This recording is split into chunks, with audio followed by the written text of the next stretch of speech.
Alrighty, you are looking live from Columbus, OH, and this is not the Ramsey Show After Show. This is the other one, answering your financial questions is what that is. Live and episode number 178. Fun times. Sorry about that. Did not have it on the monitoring page so I could mute the sound from YouTube, and that's why you heard me overlapping myself, which, granted, I agree, only need one of me. Let's get going. Get into some questions. Oh, first, I got to introduce myself. You're watching this on youtube.com/coachstevemoney, and I am Coach Steve Money, a Ramsey Solutions certified financial coach, and my financial content, you just scroll past the Oak Island and Skinwalker Ranch playlist, and you'll see the Ramsey Show After Show playlist and the Answering Your Financial Questions playlist. Generally, today's an exception because of the Ohio State Buckeye game tonight, but generally, the Answering Your Financial Questions would be an 8 p.m. Eastern Time stream. And the after show is at 11:05 a.m. Eastern Time, right after the newest to YouTube Ramsey Show is on YouTube. All right, let's do some questions. What is a spending habit? I talked about this a little bit, I think. A Million Stories is the username on this one. What is a spending habit do you struggle with, and how do you combat it? I don't really have one. I mean, I have the things that I splurge on. Like, my favorite example of that is I have a washer and dryer in my apartment ever since I started getting apartments. There's not ever been a time, even my first apartment, which I did share with a friend that I went to high school with, in that one we also had an in-unit washer and dryer, so I guess I'm spoiled with that, but that's something I choose to. So I will pay more for that and get maybe not as nice an apartment, maybe something like that, or I will combat that in a different way, or rather, make up for spending the extra money. Oh, and what this person does, they say they wait 24 to 48 hours before wanting to buy something, and that's just dumb. That's just bad phrasing there. No, you already wanted to buy it already. You mean before allowing yourself to buy it. So let's use the right words, people. And then I can determine what I will actually use rather than just buying the trendy thing that I won't use on the spot. Right. So one of the things you can do is to not ever buy anything trendy. Don't like, especially new stuff. You don't need to be the test audience on that. Let somebody else test it out. Let them, especially with electronic stuff, and let them work out the bugs, and then maybe you buy it later on, or you buy this version of it later on when it's much cheaper because a new version will have come out. That kind of thing is what you can do. Basically, just wait or not buy it at all. You just need to be intentional with the money you're spending. Good example, which I always am, a good example for that would be Xbox controller. I had this one, but all of a sudden, not all of the sudden, like some people say, which is incorrect. It's all of a sudden is the thing, is the saying. But the left stick, the character would start. I started noticing on one of my Last of Us streams, Last of Us Part 2 streams. And the character would move by herself without me touching the stick at all. And so I added, before I went to go buy it, I added the cost of it was, I think after tax, $60. So I added that to the budget ahead of time, and then I went to buy it. So basically, you have a budget meeting when something comes up, and you approve it, and that's much easier when you're single, obviously. obviously. And so, and then since then, I have done extra job stuff online, and I've made I made half of it back already, and that's extra income that is not part of my regular job. What up, Sid? How is life and stuff? Do you have any spending habits you struggle with, Sid? But that's about the only thing that I don't really have any that I struggle with. I'm pretty good with not spending money because I don't have to do the thing. And you know, even going out to eat, which you can do in steps 4, 5, and 6, for sure. Even when going out to eat, if it's like fast food, like Raising Cane's or something like that, I got the other day, I get it for $1 cheaper because I don't get the drink, and I come back home and drink my drinks, which $1.25 buys a 2 liter of the Kroger brand zero sugar cola. I also tried a new thing. What is it? It's Dr. Pepper and cream mix, and so that's pretty good. Aslin, what up? Good to see you, ma'am. Sid grew up on food stamps, so she's pretty used to not spending money. Yeah, I figured as much. I didn't think you would have any struggles, really. What about you, Aslin? Do you struggle with any? Do you have any spending habits you struggle with? And yeah, I know, people like don't understand. Well, you're not normal. No, I admit that I'm not normal. So, I mean, I guess when I turned the corner and decided to do the no debt thing, I also did the no spend thing as well, because that goes like hand in hand along with it. Not really no spend, but intentional spending. The 24/7 stream of the Ramsey show, I caught a bit of it like an hour ago, something like that. And it was a guy that was worth $7 million, and he was struggling to spend money now.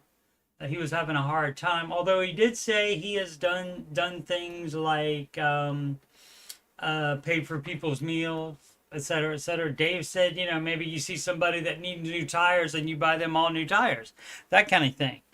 And so you just have to flick the switch at some point. The further you get along the baby steps, you have to flip the switch and be okay with spending money. As we see if Aslan's got any story on that. I'll go to the next one. Primrose Meadow. Should I repair my car or use the payout for a new one? I'm assuming that means insurance. And there's no hard, fast rule on that. You can't go by age because it could be very old but still be fine forever as long as you repair it this time. Or, you have to really do, if you are not a mechanic, you should have a mechanic look at it and give you their opinion on it, whether it should be repaired, and probably not the mechanic that is trying to bid for the money for the job of fixing it. Because they are not, they're not, what's that called? They have an interest in telling you to go ahead and fix it. So, but yeah, you can call time of death on any vehicle you want to and replace it with a new one. If you're in baby steps 1, 2, 3, 1, 2, or 3, that's going to be a beater, is what that is called. A very cheap car, if you do want to replace it. So it just depends. And people always say, well, this went out, that went out, that went out, that went out, that went out, and it replaced all this, and now it has one more. Well, theoretically, the more you have replaced on it, the better it would be in the future, theoretically. Again, not a mechanic, and it doesn't always work. There's no guarantee. There's no way to know for 100% for sure. Let's see. As I said, worst spending habit. Maybe the worst is that I would spend extra on my running shoes. Alrighty.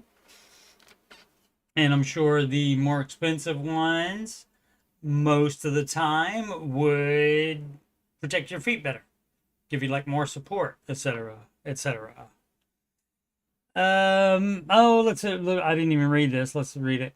Hi, everyone. I was recently rear-ended and my car has been declared a total loss by my insurance. Okay. If they do that, then it's more likely that it actually is, but sometimes they will call it a total loss, even if it's not. And you can repair it and it will be just fine for years and years and years, even if they have declared it a total loss. The car is still drivable. However, the exterior has lots of damage as well as the safety sensors and backup cameras. Okay, guess what? My car doesn't have any safety sensors on it or backup cameras. It's from 2005. If I am living in the car, you can live like that as well. People are nutty with stuff like this. See, we didn't have that stuff. All that stuff is like extra. You don't need that stuff. And yes, my car has a problem with the flat tire sensor. It says the tires are flat when they're not flat. But you know what you do? You just ignore that and keep driving and keep an eye on your tires. Check your tires every time before you get in the car. And then you don't have to get the flat tire sensor fixed. Here's where I am at. I have 26K student loans I'm trying to pay off quickly. Yeah, and so being in this kind of situation, you would want to do the cheapest thing possible, which is probably repair the car, unless you can use the payout to buy it, unless that's your only amount of money that you're going to buy a new beater with, a new to you beater. I do not have a lot of emergency savings right now, which if you have student loans, you're in step 2. You should not. You should have $1,000. If you have $1,001, you're doing it wrong.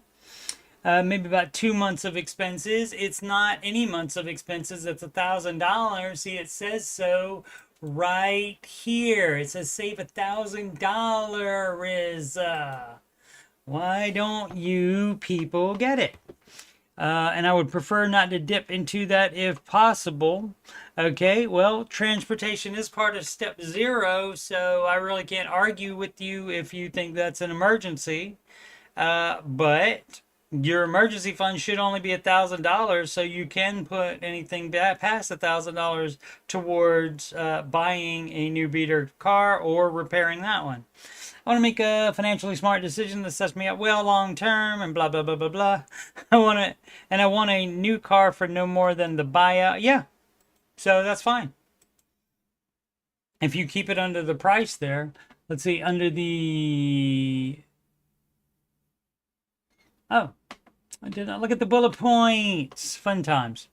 No more than the buyout price of about 10K. Yeah. Hey, guess what? You can get a beater for cheaper than that. And that's all you should be driving when you have, what was it, $26,000 in student loans? That's all you should be driving, sir. I usually have about $500 left a month that I usually put that towards my loans. And that's shouldn't be a usually thing. That's where all of your extra money goes to automatically. So you're worried about things you shouldn't be worried about. Like, oh, I don't want to do that. What was it? What's the thing here?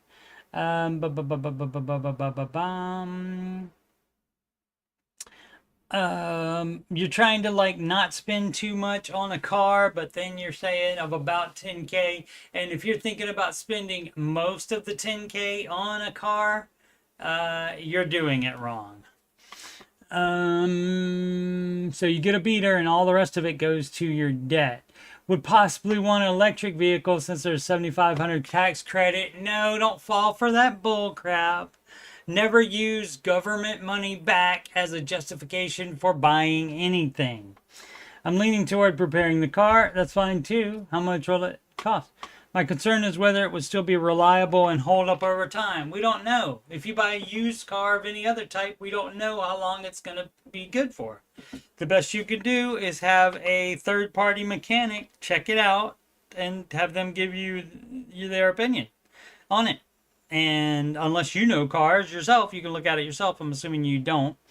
At the same time, buying another car feels like a big step that could pull money away from my loan payoff goals, where your loan payoff goals aren't good enough now because of the dumb way you're doing it. Putting more towards savings, having more savings than the $1,000, you're not being gazelle intense on it. You're doing it wrong, as we like to say. Please be kind and respectful. Well, okay, so you see, this is a little thing called the internet, and you typing in here, please be kind and respectful, that's going to make trolls and such be not respectful when they would have otherwise if you didn't write that. So that was pretty dumb of you as well. Just quit being dumb overall, people. I'm really just looking for honest advice. No, we're going to give you dishonest advice. That's stupid too. And maybe there's perspective I have not considered. The perspective you have not considered is you doing it wrong. You thinking about it wrong. How about we follow the Ramsey advice and actually take a gander at the baby steps? And it says save $1,000 for starter emergency fund. That doesn't mean add to it every month. So you're doing it. I do like the bullet points. They just take up a lot of room, and then you can't tell by the main page. You see, it just puts it all together. There's a bullet point right there. I missed it. The bullet points in there. So I should have figured that out. And of course, it has the dots at the end here, which means unless they can fool you by getting to this point and then just ending with 3 dots, and that can fool you. But generally, if it has the 3 dots there, that means there's more to the question than will fit on this main page. Get Swifty update. Father passed and mother has $40K in credit card debt from all of his medicines over the past 10 years. We did that one yesterday or day before yesterday. I don't remember. Time goes all together. The days run all together. Personal loan or debt consolidation loan to pay off. Where's your update? Update this total of 3 credit cards. My father's name. He is the account holder, and my mother is an authorized user. Okay. Well, the users don't have to pay the debt. Chase Bank just shut down all 3 accounts, and we called to see what was going on. They will shut them down when the person dies. The bank says mother's not liable. Okay. They have an estate team that will or will not reach out to my mom in 30 to 60 days.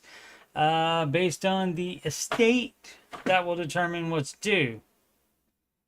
Right, his estate. See, that's the problem. So, like, say if she wanted to keep the house, for example, and that's in both of their names, she would have to pay off those cards. Otherwise, the bank can force the sale of the house in order to pay, or any other assets to pay off the credit cards. If the estate is undervalued by a certain amount, they will not try to collect for quality of life purposes. All right. Apparently, this will not affect my mom's credit. We need to contact all 3 credit bureaus and supply father's death certificate. Right. Okay. Yep. And that's generally the way it goes. Before, we didn't know that mom was just a authorized user and was not a responsible party on the card. Although sometimes they will try, I've heard they will try to get it from an authorized user. They'll try to get them to pay it. But yeah, anytime somebody dies and you want some of their stuff, then you're going to be involved, or at least their stuff is going to be involved, satisfying any debts first before anything can be dispersed to anybody. So that's the only problem. Otherwise, so like your parents pass and they have debt, that doesn't go down to you. But the problem is, if you want their house, then you have to deal with their debt. Mr. Ramsey always says, what is it? What you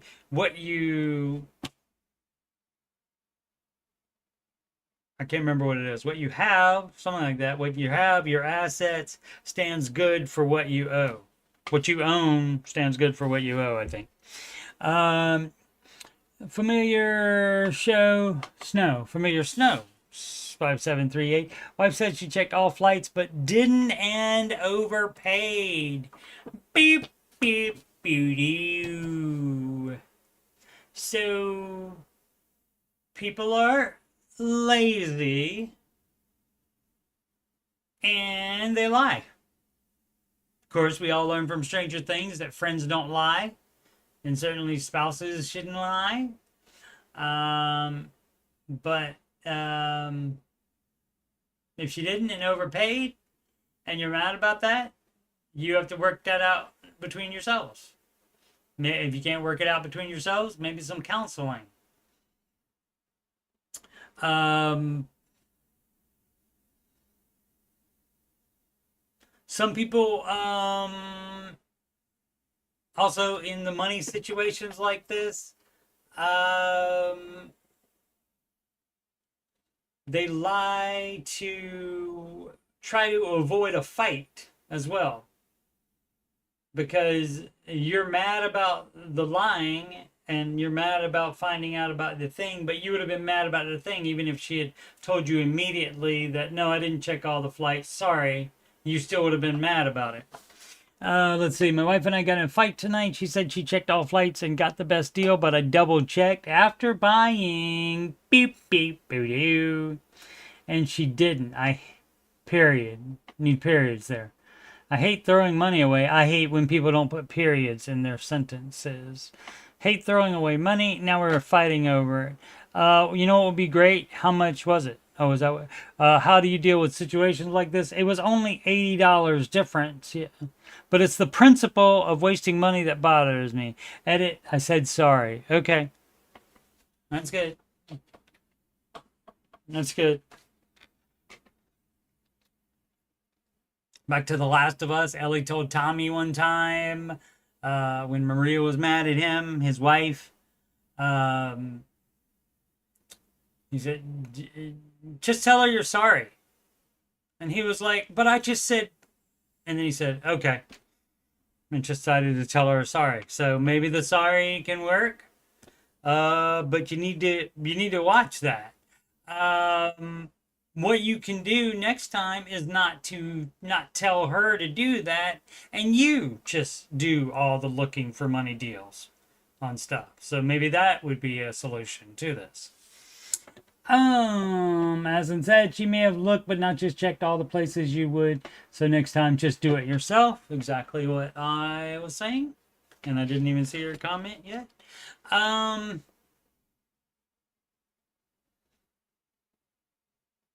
People lie like that all the time. Like they say they checked everywhere for a rental car that didn't need a credit card for you to get a rental car. And I found one the first place I looked, which was the closest rental car agency to my apartment, and that was Enterprise Rental Car. Rented it with a debit card just fine. So again, stop lying. You checked one or two, and then, people don't, the kids today, man, even olds as well, they are lazy and they don't put in the time to check long for the biggest deal, or so that they don't have to have a credit card for it. And then of course, if they don't check further into it and find a place that will accept just a debit card for renting a car, then they don't have that as an argument for why they need to keep their credit score and a credit card. So people lie for all kinds of reasons.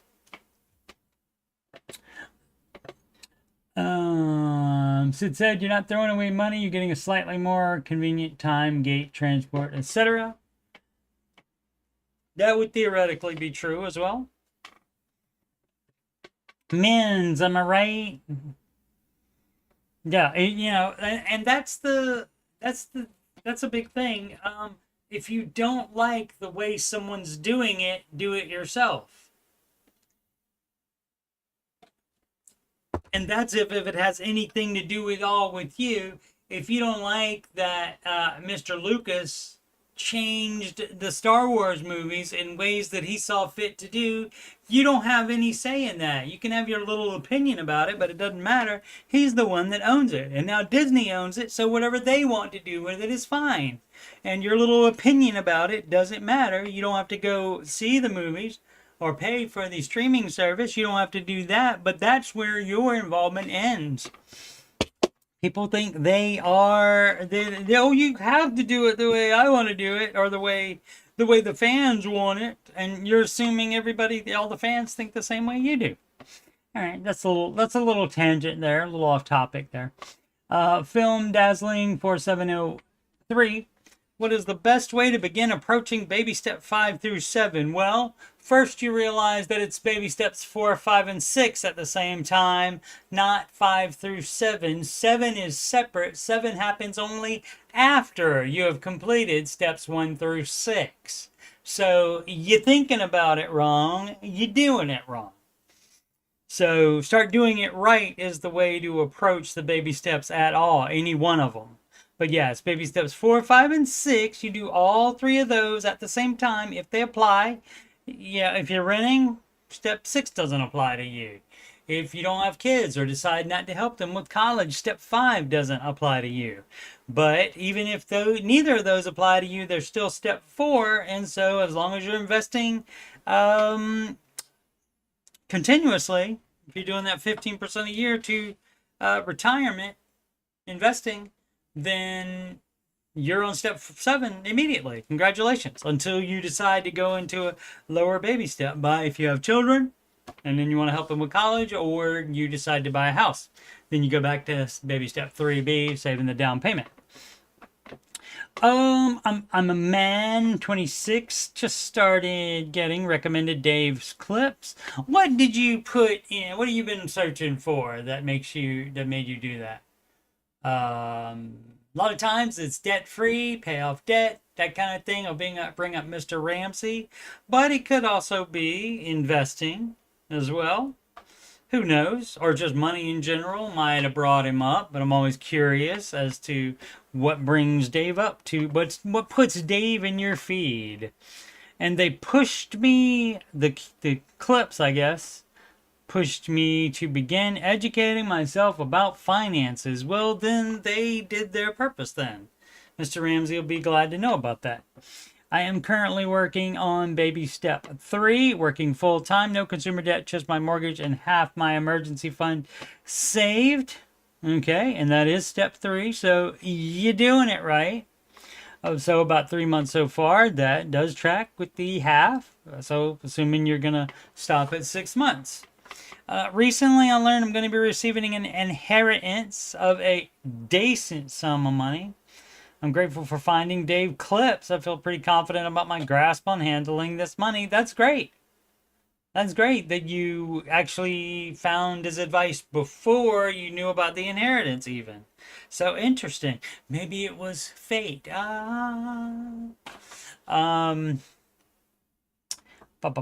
feel did that already. What to do following the baby steps? But I have a few questions. Will you fire away?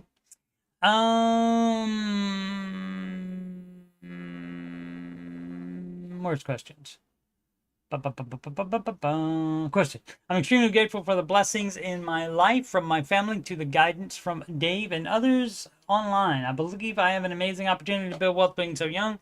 I don't want to squander this opportunity and take it for granted. Obviously, first I will complete my emergency fund. Obviously. It's not obvious though. Some people would put that money to something else. After that, should I treat this lump sum like income and immediately invest 15% to retirement?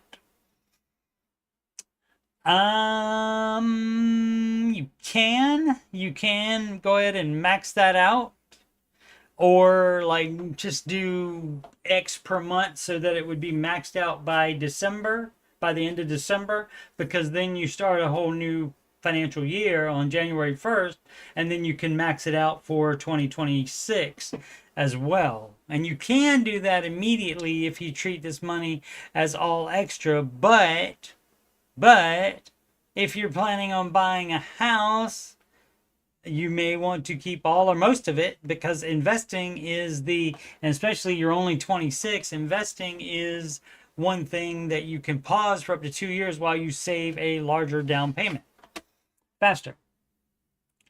My gut says no, and I feel like for me I should start investing 15% of my normal income going forward. but I want to know if Dave has ever given advice on this or what you do. Any extra money that comes in, you put it towards whatever baby step you're on. So it would be finishing up the emergency fund if you haven't done that by the time the money rolls into your account. Then it would be your 3B if you want to save a down payment for a house. And so the idea would be to put it all down onto that, and then you would be out of a mortgage payment. The more you put down, the lower your mortgage is, the faster you'll pay that off, and then you can once you're in step 7, you can put all of that mortgage payment, unless you have other needs for it, you can put all of that towards investing later. So you do have options here. Let's see.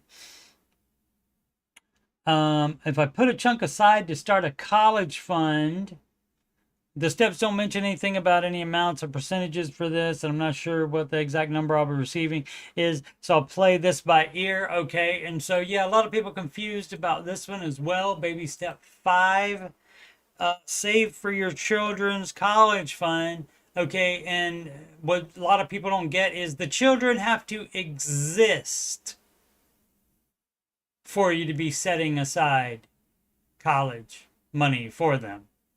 You do not save in advance with the intent of having children. You would apply the money elsewhere. The second the child is born, though, and is home safe from the hospital, then you can start your 529 or ESA or a brokerage account. Whatever you decide to do for their college, you can do that at that point.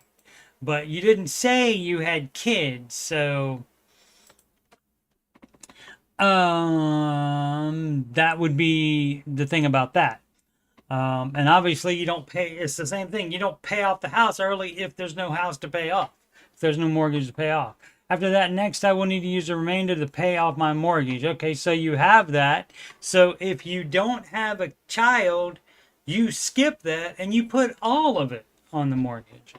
I likely won't be able to pay the whole thing off, but if I do and have any money from the inheritance left, should I begin approaching baby step 7? No, you don't approach baby step 7. You are either on it or you're not. And that's where all the rules from the previous your previous limitations here, like you do not have more than $1,000 in the start emergency fund, you do not have more than 6 months in the full emergency fund, you only invest 15% while you still have a mortgage. But in step 7, you can do pretty much anything you want except go to a lower baby step, excuse me, unless it's you didn't have a house before and then you decide to start saving for a down payment, or you decide to buy a house, then that would be 3B, saving for the down payment. You'd be back in 3B, but you can still invest at the same time if you choose to, or you can pause investing for 2 years while you save up a larger down payment faster. So your whole deal about approaching baby step 7, you don't approach it. You just finish the ones before that and then you're on it. So you're thinking about it wrong again. People think about things so weirdly. Illogical, Captain. My thinking is I can invest the whole amount into mutuals. No. I invest some in considering acquiring a business. See, you don't just go into business because you got an inheritance. That's the same thing as, oh, I'm gonna move. So since I'm going to move away out of this house, I'll just turn that into a rental. If you have never before that day thought about being a landlord, you probably shouldn't be a landlord. If you never before, until you got this inheritance, thought about acquiring a business, you probably shouldn't do that. You should also work in the field that the business is in first, so you know if you want to work in that line of business as well. So you're doing it wrong. I understand you want to do the best you can with the money, but going into something that you don't know anything about and investing a lot in it, that most new businesses fail. And so you taking it over from somebody that knew what they were doing could cause the business to fail. And so then all that money's gone. And of course, which is a million times better than you borrowing money and then losing that, but still, it would suck to lose it. My dad is experienced with running businesses and would be able to help mentor me through that, so I have some support.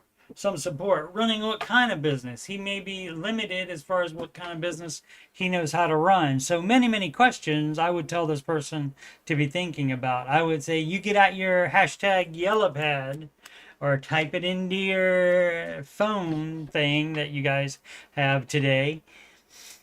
And here's what you need to find out. What kind of businesses does he have there? What kind of business are you interested in? Oh, and 26 years old, it could be, oh, I don't know, I just want to get a business so I can make money. It doesn't work like that.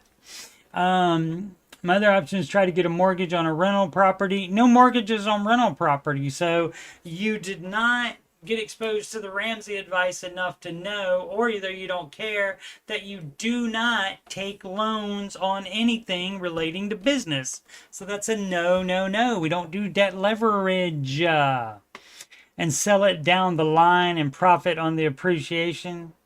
Dumb. We don't do that.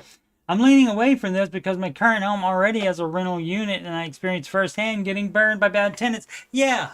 So you know what? You know what's a great idea for you? Not being a landlord. Quit being dumb. You can do smart things with this money without being dumb, without following all the financial bro playbooks. Don't love the idea of another mortgage. Well, that's good. You're not supposed to, because you're not supposed to do it.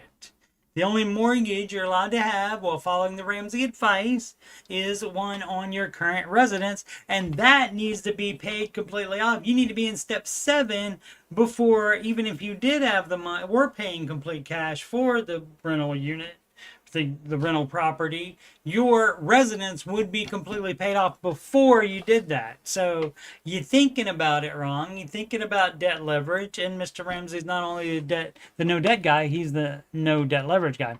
Again, I don't know the exact amount of the inheritance will be. Well, I mean, you can make a tentative plan as well, and so paying off the house would be one of the things. And so you would, before you invest over 15%, so that does still apply to you. I would do investing after you finish the full emergency fund. Whether that's with your own money and then you get the inheritance later, or if you get the inheritance and you can throw the rest of it and fill the emergency fund, then at that point you would just be investing out of your paycheck, and you put every freaking cent from the inheritance to pay off the house.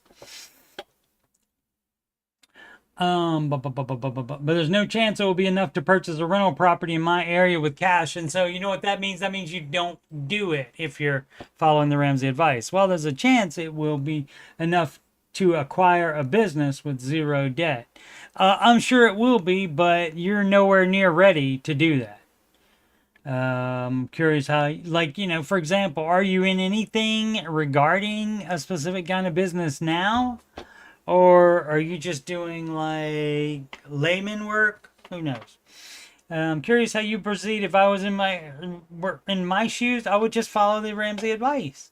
How would you use the experience you've gained so far to build wealth if you were starting over at baby step 7? Well, you don't start over at baby step 7, and you're not in baby step 7. So I think you're assuming baby step 7, but see, you also, you're trying to use the money twice here, sounds like to me, especially because you don't know how much it is. Hopefully it's a lot of money. Hopefully you can do both of these, but I'm guessing you probably can't. But you want to use the money to get to step 7, and then also use the money again to build wealth. And you can't do both. So once you use it to get to step 7 by paying off your house, by finishing the full emergency fund, then you are on step 7. Again, don't know if they have kids or not, but you would be on step 7, and that's when you would start saving to do any kind of business stuff, whether it's purchase a rental property or acquiring a business. But no, house is paid off before that. It's very easy. People just don't want it to be, because people want to do all this other stuff. And like I said, it sounds like he wants to use the same money twice. As I said, there are limits to how much you can invest in a 401k and IRA. Right, so max to those. That's what I said. Then pay off the house. If there's still money left in a brokerage account. Right, although I said do the house first and then just start, once you get to step 4, you do like non-inheritance people do, which is you just start investing 15% out of every paycheck. But I did allow for, like, say you can between now and then, you can, the end of the year, you can max out for this year. And then you can, on January 1st, you can max out again immediately if you want to save that much. But I'd put that on a house instead. And so if there's still money left in a brokerage account, right? And you may still qualify for, even with the inheritance. I don't know how much that'll affect the income and whether that will disqualify you from having a Roth IRA. But you can always use a backdoor Roth IRA, and Aslan did mention the IRA here. Since there's a windfall, Dave normally says to wait a year before you use it to start a business. Yeah, and he also says if it's like because a close family member died, especially a spouse, that you want to wait a year just so you have time to grieve, because that's more important than immediately doing something else, doing stuff with the money as well. Good points, Aslan. Yeah, and so we don't approach step 7, you just get on it at some point. And then that's when you should be starting businesses like you're talking about that require loads of capital to get into, requires money to get into. Now, if you're thinking of starting a business on your card table like Mr. Ramsey does, that costs hardly any money, and you can do that in step 2 even. Farm Life 24, debt snowball. Why doesn't Dave promote paying off debt in order of descending interest rate? Because he's smarter than you. I get the mentality behind the snowball momentum. Then that's why. It's because that's the reason, because of that mentality. What is difficult to understand, that somebody, and not just somebody, but probably the preeminent financial advisor over the last 30 years of experience, 20 million documented cases of success stories, following his advice, and you think you know better, and you don't. If you want to do something different, just do it, but you don't have to, I can't understand why he wants to do that. You know darn well why he wants to do that. It's because of the momentum, just like you said. So what is the deal? People are nutty with this stuff. Why let it bother you? I don't know, man. I can see both sides. Just wanted to start a discussion. Yeah, said every troll ever. I just want to start a discussion. I'm just trying to start a discussion. Troll playbook. Page, maybe not 1, 2. Page 1 of Troll Handbook is to play the victim. Act like you're being attacked. A5HL, Shylek? I don't know. Do you pay for every dollar? I do not. I didn't like every dollar. I'm sure it's a great app. I'm sure it apparently has worked great for tons of people. I was too used to my spreadsheet, and my spreadsheet doing exactly what I wanted it to do, and every dollar did not do that. And so I went back to my spreadsheet. So yeah, I do not pay for it.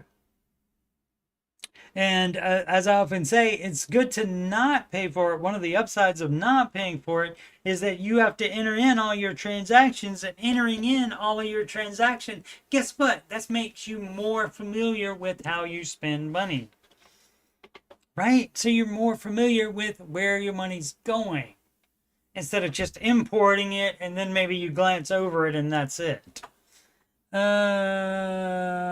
Sid likes to say that human beings are not calculators. That much is certain.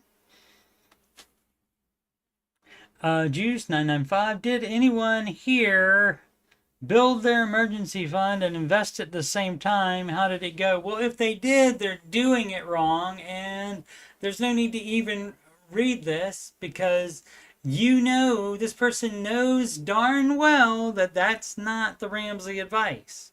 You do steps 1, 2, and 3 one at a time in order without doing higher steps. Guess what? Investing is step 4, and that would be a higher step, so that's a no. So I'm sure people did it. I'm sure their results varied. But generally, when you do not follow the baby steps correctly, it takes longer to get to step 7 when you do that. Mummy Des Nola, New Orleans, Louisiana, maybe? The Bayou. The foosball isn't for the devil. Paying off mortgage, Dave advice. That is Dave's advice, pay off the mortgage. So I listen to the show most days, mostly. Most of what Dave says, either agree or disagree, is fairly good advice, okay? I will agree with you on that. The only one I don't totally understand, okay, and you don't have to understand it. You can just go on with your life, and if you want to do something different, go ahead and do it. It's paying out the mortgage, especially if you plan on moving. You get all that money back when you move and sell the house. You get all of the money back, so why not pay on it? Because guess what? If you end up staying in that house, it's more paid off. What don't you understand about that? You just don't want to understand it. Wouldn't this force a contingent sale? And what if the potential seller doesn't want to do a contingent sale? Then you sell to somebody else. Or if you don't want to do, if the potential seller doesn't want to do a contingent sale, then you buy from somebody else. I've never heard a caller ever ask about this. But what do y'all think? Edit Dave actually discussed this exact topic in today's show. I appreciate every comment on that. Oh yeah, I think I remember that from just last week. I believe I remember that. Where he was talking about, and you don't have to see that's the whole thing here with a lot of Dave's advice. It is stuff like stuff like but what if the company that I want to rent the car from requires a credit card? Or what if the house that I want to buy is being sold by someone that won't do a contingent sale? You do not have to rent a car from that particular company. You do not have to buy that particular house. Keep looking. And so people are nutty. That never occurs to them. That, I might have to be inconvenienced instead of me bending what I want to do to fit what everybody else wants to do. Be more selfish than that and do it your own way that you want to do it. As it says, it's similar to the way you do a workout program. You want quick wins early to encourage you to continue. Exactly. Because generally working out is, they call it workout for a reason, because it's work. It's not that great all the time. I know sometimes it can make you feel fabulous, but it's a grind. Description 3, I think. Roman numeral 3, I think, and then 1567. Need advice. Okay.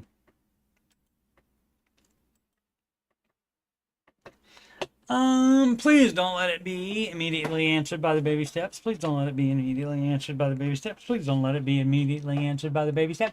Need advice. Hey, pretty sure I know what I should do. But you don't want to do that.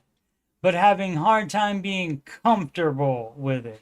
So you don't want to do that. Well, you don't need to type out all of this on the Reddit. You can just do whatever dumbass crap you want to do and not get anybody's okay on it. You can just do that if you want. Or you could follow the proven advice and be comfortable with the proven advice because the advice is proven and what you're doing is not. Why would you be comfortable with something that is not proven versus something that is proven? My wife and I are 26, 27, and I'd say doing well for ourselves. I'll be the judge of that, sir. My wife stays home with our 10-month-old, and I make about 175 to 225K yearly. Okay, you're fine unless you live on the coasts. Unless you live in the California or other high cost of living area. I'm contracted, so it varies, but has never been less than 175. Her car is paid off. I owe 36K on the truck. Why? Making that much money, why do you have to get a loan on a truck? Are you familiar with Mr. Ramsey? He's the no debt guy. You're doing it wrong. That I'm not anywhere near upside down on. What does that have to do with anything? It shouldn't have a loan on it. We have our mortgage payment, $2,650. My truck payment, which is $470 a month, 6.4%, dude. Her student loans. So the advice is to pay off all the debt. Maybe sell that truck. Hospital loan, $150 a month. Remaining, we max out IRAs. You're doing it wrong. You should not be investing while you're on step 2, sir. You're doing it incorrectly. Have 100K readily available. You're doing it incorrectly. That would immediately be applied to your debt. You're doing it wrong. Pretty sure I know what I should do. Of course you do. Because you're not an idiot. And the advice is so easy, but you want to do it anyway so you can debt leverage to have the savings. And if that's how you want to live your life, go ahead. But then there's nothing left to talk about. Then you can't complain about it not fitting your lifestyle or whatever. I know I should sell stocks and get rid of all of our debt. It's just hard to convince myself to do it when we are able to have these payments and still save a few thousand a month when they are up 300%. Yeah, you don't have debt and save because that is like trying to fill a bucket that has a hole in it. So first you patch the holes, which is the debt, and then you start saving the money. I know capital gains applies as well. It certainly does. I'm planning to pay her loans off for sure. But I feel like, for me, I should pay it all off since we have the means. And yes, that's exactly what you should do. If there's anything that you have done that does not fit in with the Ramsey advice, when you start following the Ramsey advice, then you undo it. Like this truck, you either pay it off or you sell it and buy a beater. It's up to you. Just want to puke at the idea of getting rid of 54K at one time. It's debt already. You've already gotten rid of it. You just don't think so because you're debt leveraging. Edit, we're in no way paycheck to paycheck. We do put extra down towards each debt every month, but I don't feel right if I don't tuck away some each month to save either, so spending isn't above and beyond at all. The truck was a splurge, but my truck needed replaced. It's okay, there's little words in English called to be, and it's needed to be replaced is how that works. And I need it for work. Do you actually need it? You also don't need a brand new truck like you bought. Could be a used truck as well, but you don't want to do it. I get it. Just change all this, wipe out all this. We don't need to know any of the details. Just say, I know the advice. I don't want to do it, so I'm going to do something else. So, but if you do that, then you don't get the 1 or 2 people in the comments that'll completely agree with you and give you justification for doing your dumb crap that you're doing, I guess. That's just a guess. I don't know. I don't understand people. Zombieland, first rule. Zombieland, of course, is cardio. Speaking of working out. Aslan is off to stack firewood. She thanks me for the show. Thank you for the watch, Aslan, as always. A peeve. Should we take a work discount home deal while on baby step 2? No, on baby step 2, you do not buy a house. Regardless of how many deals you find, how many government programs there are to get you in a house before you should be buying a house. Regardless of any of that, you do not do that. So again, I'm not going to read any of this crap because it doesn't change anything. There's no work discount home deal. There's no home deal. You don't buy a house while on baby step 2. You are thinking about it incorrectly. You don't understand the baby steps. And more likely, you do understand the baby steps again. You just don't want to do them. And that's fine. Knock yourself out. Why come in and tell us about it? I don't get it. Again, wanting people to agree with them because they know darn well they shouldn't be doing this. Because I mean, it'd be different if Mr. Ramsey used a lot of $10 college words, etc., etc. But it's so easy to understand, and the beauty of it is the same for everybody. It doesn't matter if you have a little work discount home deal. That doesn't matter. It's no house buying on step 2. Not on step 3 either, by the way. So you're not being discriminated against. Not step 3 either. You have to have step 3 done too. And then also it's step 3B, you save the down payment first before you do that, instead of using a government program or any kind of work program to get you into a house earlier, because you shouldn't be in one because you can't afford it, because your finances are too bad off. You are in debt, which puts you in you're not in a situation to buy a house. Task force causality. Question: how do you accept financial mistakes of friends and family? Okay, so this is the same thing that I talked about before about the Star Wars movies. I mean, it's not a apples to apples correlation, but it is the same thing. It's like, you don't get to control everything. You don't get to control what happens with the Star Wars movie. You don't get to control whether they make another Mandalorian movie or not, or decide to turn that into a trilogy, which I think they're doing. Gonna make a trilogy of Mandalorian movies, I think. But Disney can do whatever they want to. They are the owners of it. Your friends and family are the owners of their finances, right? So they get to do it. It doesn't matter that you know better, or I know better, or that Dave knows better. Absolutely, his advice is absolutely what they should do in all circumstances, period. But most people won't do it, and you have to accept that. And so I guess I'm glad that people come on the subreddit and put their little things down there about why they think it's not good advice, because that's content. Because if only people that were doing the advice commented on the subreddit, you might have only 25% of the posts. So I'm kind of glad about that, but I still don't understand why they would do that. Why, if you're committed to doing it the way you want to do it with your finances, then why not just do it and shut up about it? Why do you have to explain it to somebody? You don't owe anybody an explanation either. So I don't get it.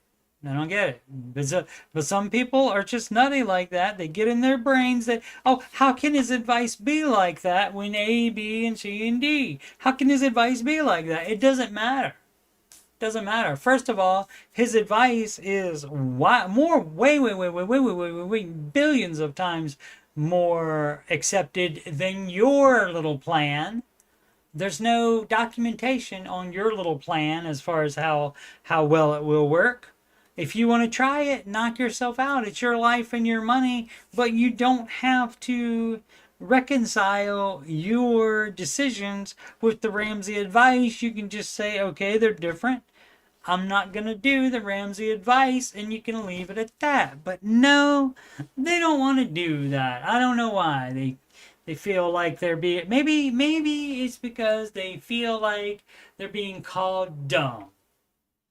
And I am calling them dumb if they are doing their own unproven thing other than instead of following the Ramsey advice, which is proven.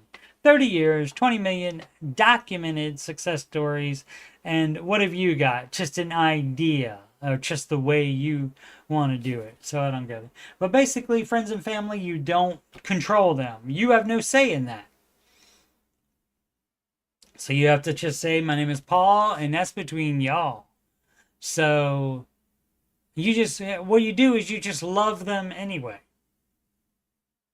So, and myself, I mean, I knew Dave Ramsey was his advice was the right thing to do. Did I do it immediately? No.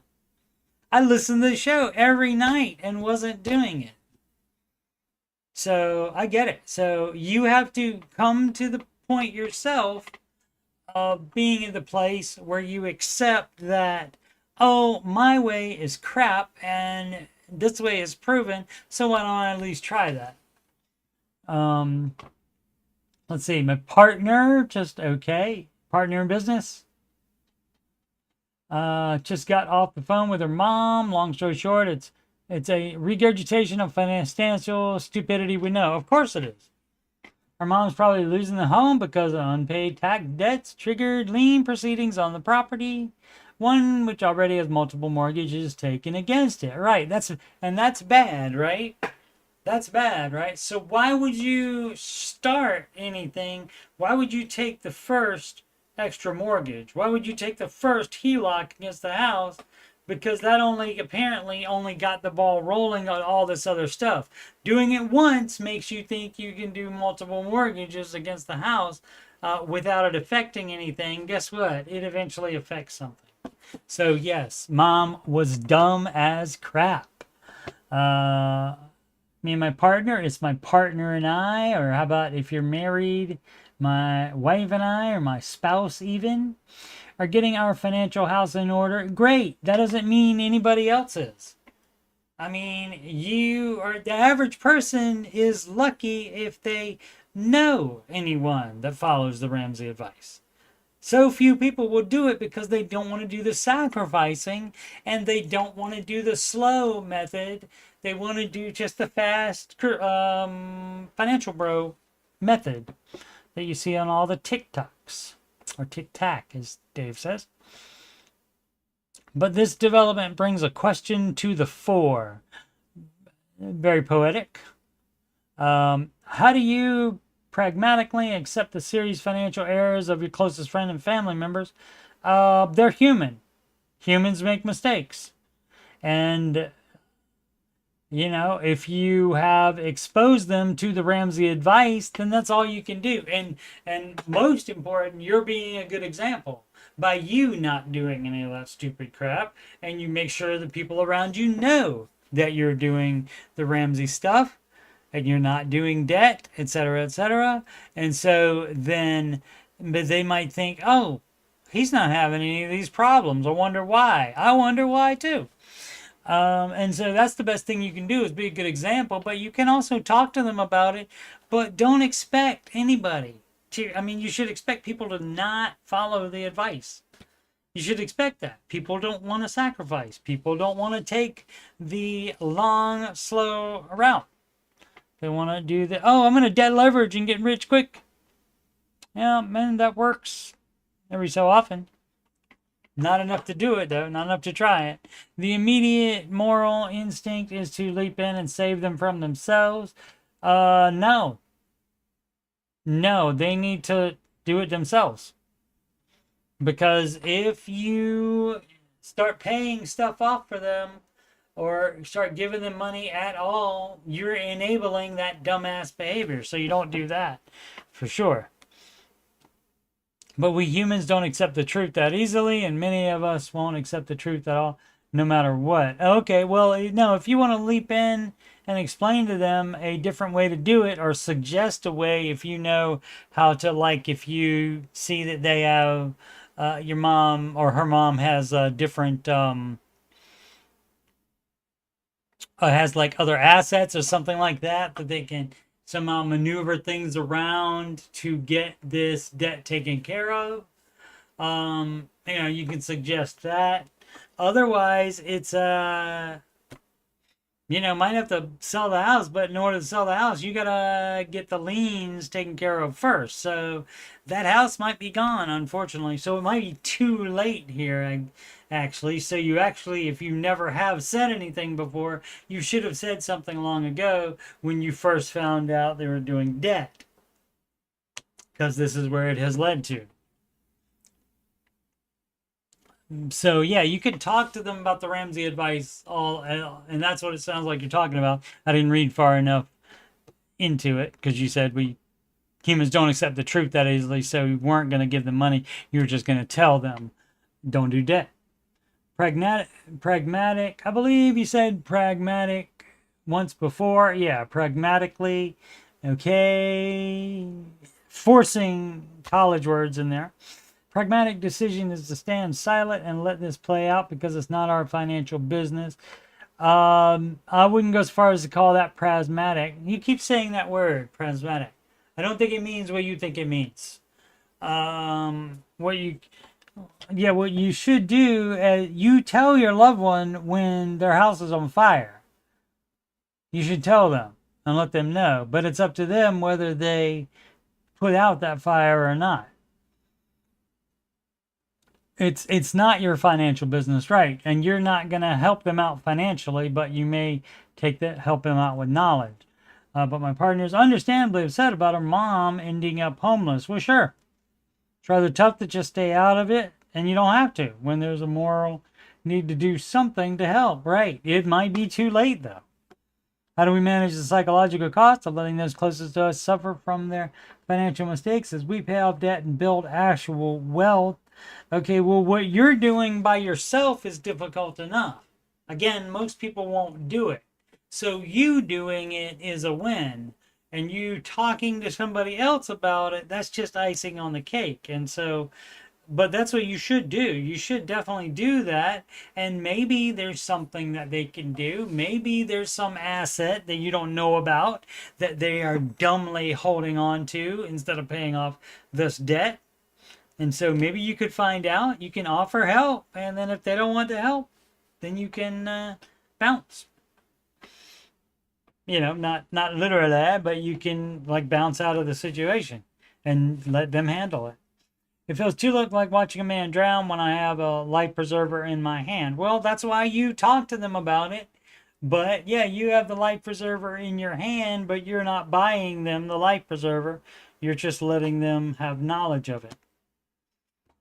So yeah, you should have already talked to them about it because you knew they had debt a long time ago. So that would have been the time because once it gets to this point, it's probably too late. Like I said, unless they do have some dumb, savings account that has tens of thousands of dollars in it. And they were just letting that sit while also debt leveraging, using debt to keep that, then you would liquidate that $50,000 or whatever and pay off some of the debt, and maybe that would help to get this stuff in order. But you have to find out what the exact situation is, and that's also a problem. You don't know all the small details, and to be able to truly help, you have to know all the small details, like from the outside, without knowing if they do have any other assets at all. If they don't have any other assets at all, yeah, it's probably over from what it sounds like. So the time to talk, time to jump in with your knowledge and explain things is way before this point. That does suck. Pay mortgage fast or off mortgage fast or invest. Well, you do both at the same time. Steps 4, 5, and 6 happen all at the same time. Step 4 is invest 15% of your household income to retirement, and you don't invest 1 cent more than 15% of your household gross income before the house is paid off. If you do that, that's debt leveraging the house mortgage to have more in retirement, and that is not the Ramsey advice. Here's my situation. I have a $495K loan. See the percentages, the interest rates, The numbers involved don't change the advice. So it doesn't really matter. X amount loan at X amount interest for X amount of years. None of that matters. After that, it becomes adjustable. Should have not ever done that either. Fixed rate mortgage only. 15-year fixed rate mortgage only. This is what happens when you start doing wrong advice. Then you get into all of these issues. If you do it right from the beginning, you would not have a loan that becomes adjustable, and you would already be paying it off, and you wouldn't even ask about investing because you would know darn well you're not supposed to be investing, and you probably know that that's the Ramsey advice already. But you're questioning it anyway. I will be getting $250K in cash after selling our old home.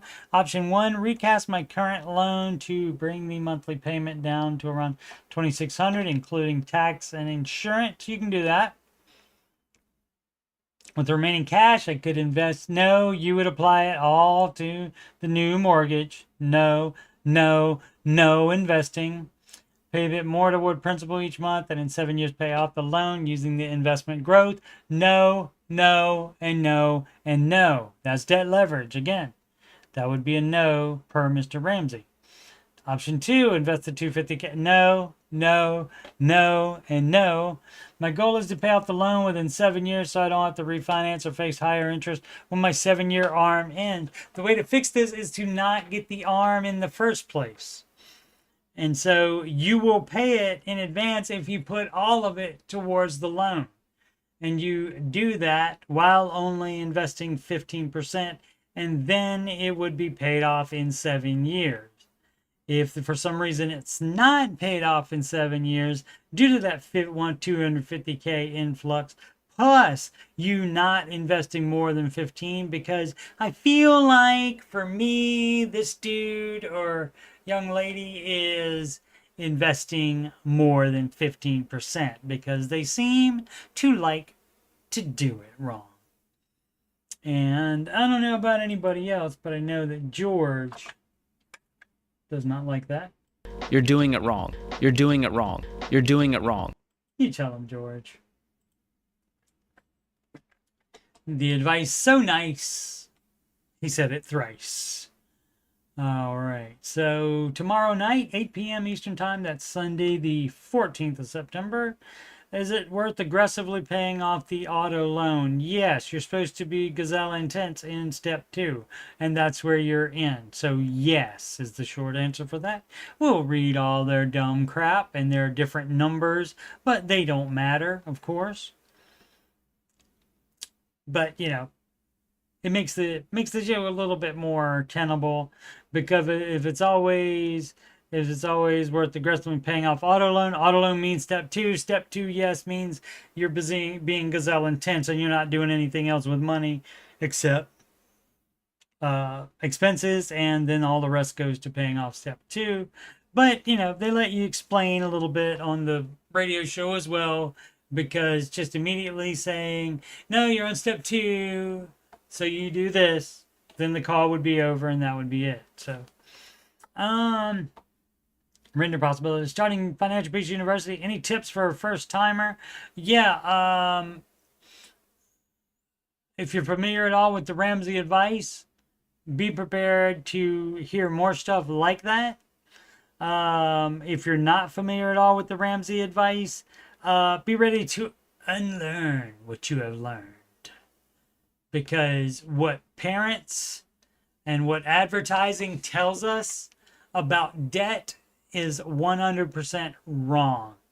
And just check your FICO. You don't need to do that. It doesn't matter. And so we'll see about that. There's Ohio right there. It's an ad, though.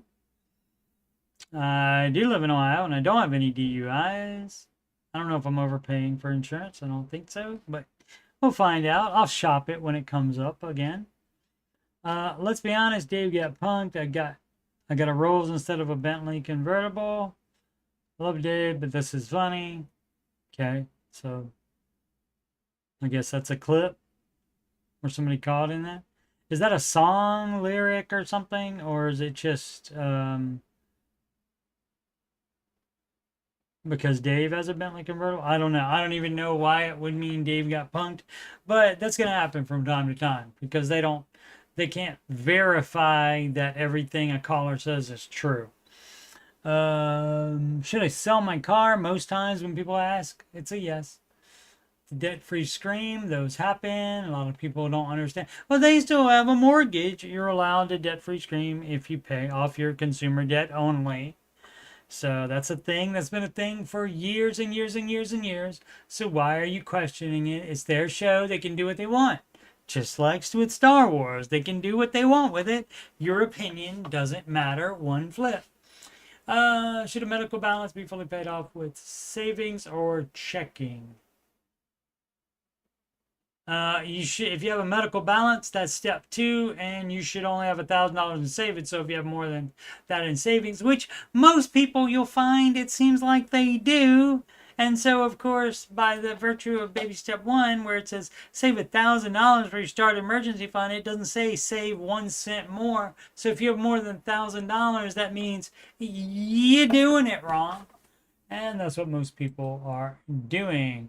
Alrighty, so again, tomorrow night, Sunday, Sunday, it's September 14th, I'll be doing another answering your financial questions. I'll be at 8 p.m. the normal time for that. And if you, yes, you are having money problems, or you're just doing it wrong, or you just like just normal with money and you're doing it wrong, you can schedule a free financial coaching consultation / assessment with me by emailing coachstevemoney@gmail.com. You can also use that email address for any questions about finances, about anything on my YouTube channel, anything on your mind, really.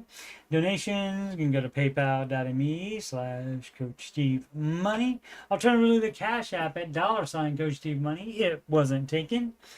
And a Walmart gift card to the same email address, coachstevemoney@gmail.com. Upcoming streams, subject to change. At some point, I'm going to start that Star Wars Outlaws demo, maybe tonight after the Buckeye game.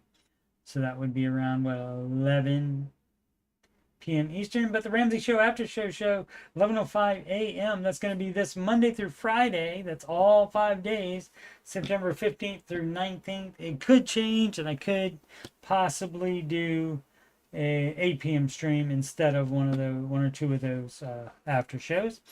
Answering your financial question stream tomorrow, again, Sunday, September 14th, and maybe 1 or 2 during the week if I don't do an after show that morning. Alrighty, thanks so much for watching. Please subscribe, like, and comment. And as always, make a smart financial decisions every day.